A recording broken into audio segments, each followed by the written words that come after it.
Segment 2.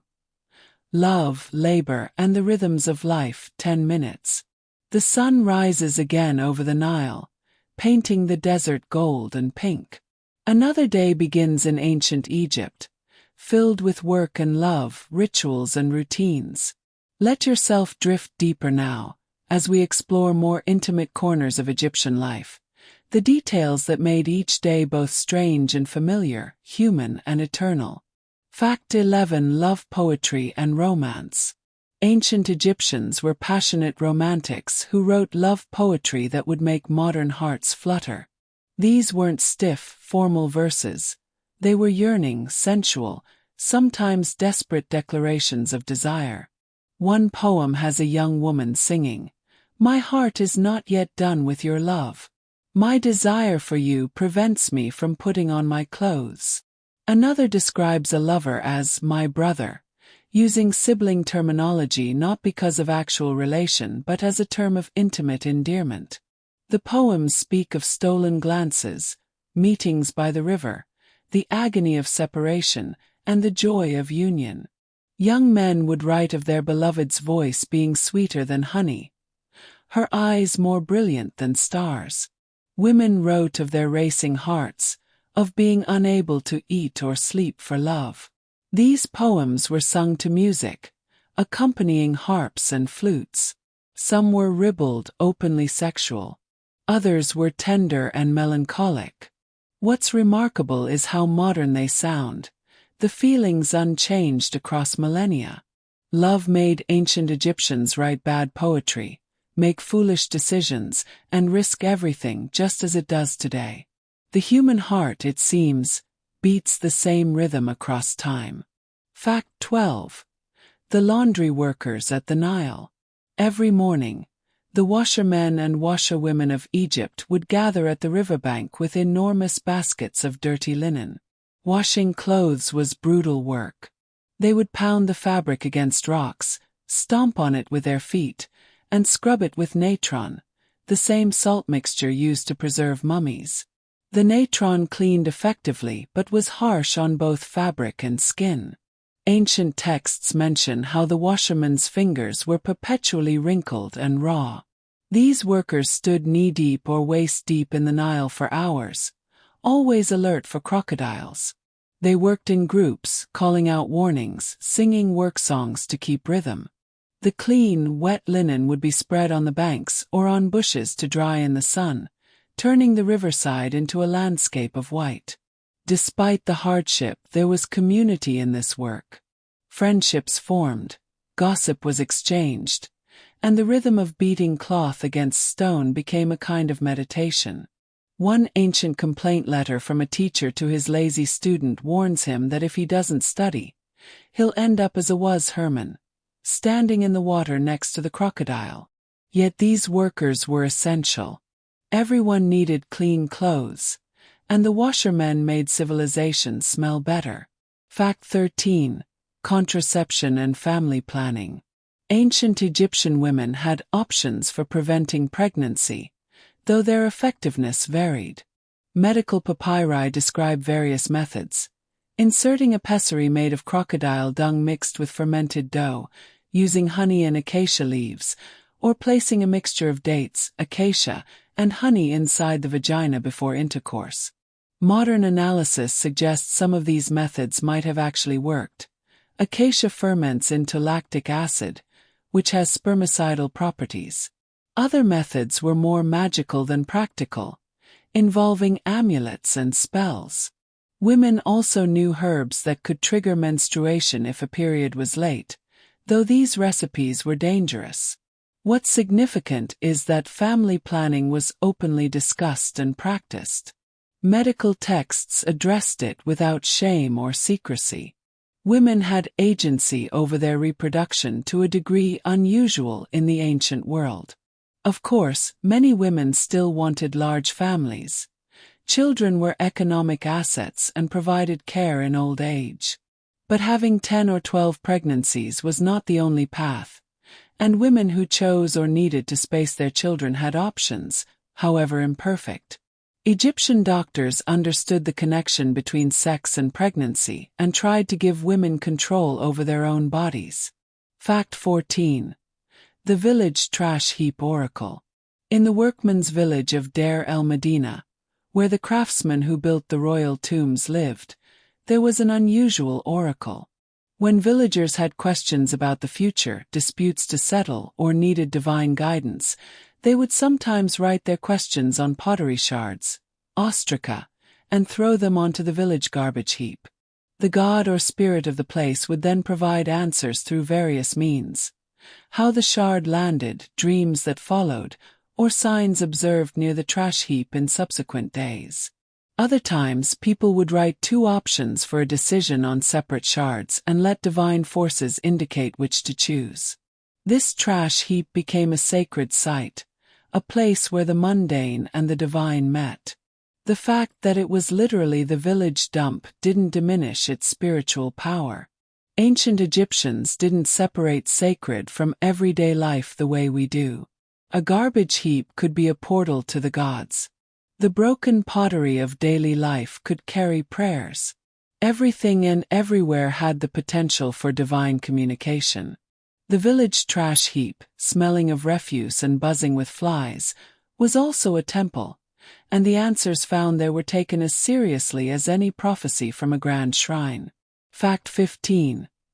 Adoptions and fostering. Family in ancient Egypt wasn't solely about blood. Adoption was legally recognized and socially accepted. Childless couples would adopt, often formalizing the arrangement with contracts that specified inheritance rights. Sometimes, families would adopt their own nephews or nieces if the birth parents died or couldn't provide for them. Wealthy individuals might adopt talented young people to pass on their trade or property. The adopted child would take the adoptive family's name and have full legal rights as an heir. What's particularly interesting is that adoption contracts sometimes specified that the child must care for the adoptive parents in their old age, making the reciprocal nature of the relationship explicit. Fostering was also common. Children might be sent to live with relatives or family friends to learn a trade, gain better opportunities, or simply because large families needed to spread resources. A farmer's son might be fostered by a scribe uncle to learn reading and writing. These arrangements weren't seen as abandonment but as strategic family networking. The concept of family was flexible, expandable, and based as much on choice and contract as on biology. Love and legal obligation could create kinship just as surely as blood. Fact 16. The honey hunters. Honey was precious in ancient Egypt, used as a sweetener, medicine, preservative, and offering to the gods. But obtaining it was dangerous work. Beekeepers would maintain clay pipe hives, which could be stacked and transported to follow flower blooms. But truly abundant honey came from wild hives, and collecting it required courage and skill. Honey hunters would climb cliffs or trees where wild bees nested, often using smoke to calm the swarms. They worked in the early morning or evening when bees were less active, but stings were inevitable. Some honey hunters developed such tolerance to bee venom that they barely reacted to stings that would send others into anaphylactic shock. The work was so valued that honey hunters formed professional guilds and passed their knowledge through families. Tomb paintings show them at work, smoke billowing around them, hands reaching into hives. Honey had an almost magical status. It never spoiled, it could preserve meat and fruit, it healed wounds, and it was deliciously sweet in a world where sugar didn't exist. A jar of honey was wealth. The man who could face thousands of angry bees and emerge with that golden liquid was both brave and essential. Fact 17. Menstruation Rituals. Ancient Egyptian women had specific practices around menstruation, though the details are less documented than we'd like. Medical texts suggest women used absorbent cloths or papyrus during their periods. Some evidence points to women using a kind of tampon made of softened papyrus or linen. During menstruation, Some women were considered ritually impure and might avoid temples or certain religious activities, though this wasn't universal or strictly enforced as in some other ancient cultures.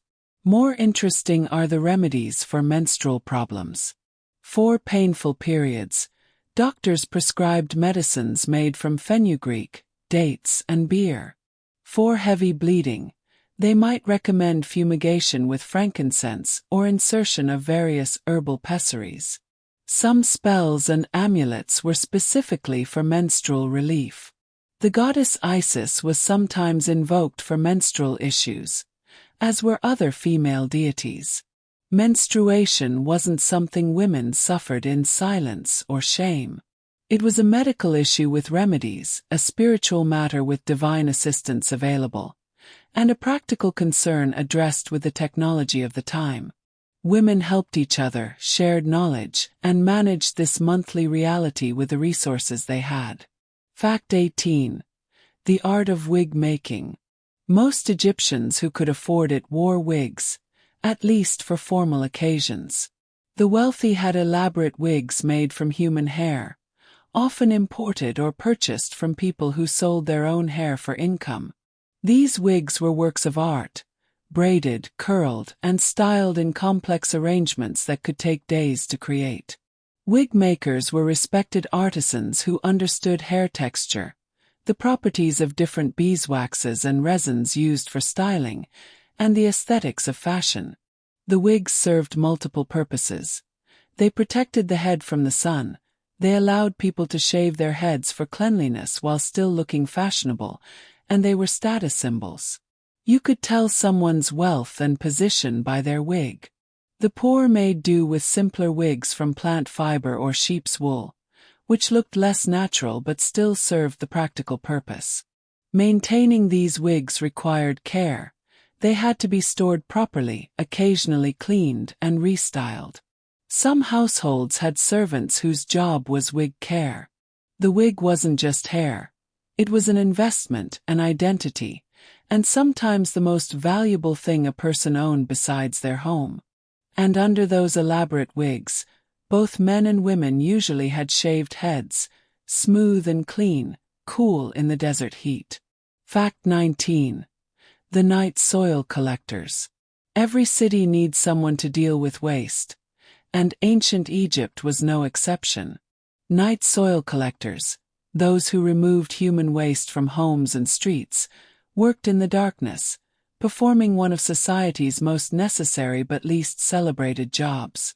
They would collect the waste in jars and baskets, then transport it outside the city walls where it was either buried or, more commonly, used as fertilizer in fields. The farmers welcomed this nitrogen-rich fertilizer, and a system developed where night soil collectors would sell or trade waste to farmers. Despite the unpleasant nature of the work, these collectors were essential. Without them, cities would become cesspools of disease. They worked quickly and quietly, usually before dawn, so that by the time most people woke, the streets were clean. Ancient texts rarely mention these workers. They were socially invisible despite their importance. But archaeological evidence shows that Egyptian cities were remarkably clean for the ancient world, and that's because someone did the dirty work. It's a reminder that every civilization, no matter how grand its monuments, depends on people willing to do the unglamorous, essential tasks that keep daily life functioning. Fact 20. The naming ceremony. When an Egyptian child was born, there was no rushing to name them. The family would wait, observing the child for several days or even weeks. They watched for signs of the child's personality, for omens, for indications of which God might favor this new person. When the time felt right, often on a day considered auspicious, the child would be formally named in a small family ceremony. The name chosen was significant. It might honor a god, reflect hopes for the child's future, or commemorate an important event. Names like Beloved of Isis or Ra has given, or Beautiful has come carried meaning. Some children received multiple names, one for daily use, one for sacred purposes. The ceremony itself was intimate. Family members gathered, prayers were said, offerings were made to protective deities like Bes or Tauret. Sometimes a priest was consulted, but often the parents performed the ritual themselves. After naming, the child was fully recognized as a member of the community, no longer a fragile mystery but a person with identity and divine protection. From that moment forward, the name had power. It connected the child to the gods, to their family, to their destiny. To know someone's true name was to have power over them, which is why many Egyptians kept secret names known only to themselves and the gods. And so another day unfolds along the Nile. Love letters are written in flowery language. Honey drips golden from the comb. Life continues in all its beauty and difficulty. Let your mind wander through these lives lived long ago, so different from yours, yet so familiar in their hopes and struggles. Sleep comes easier when we know we're connected to all who came before.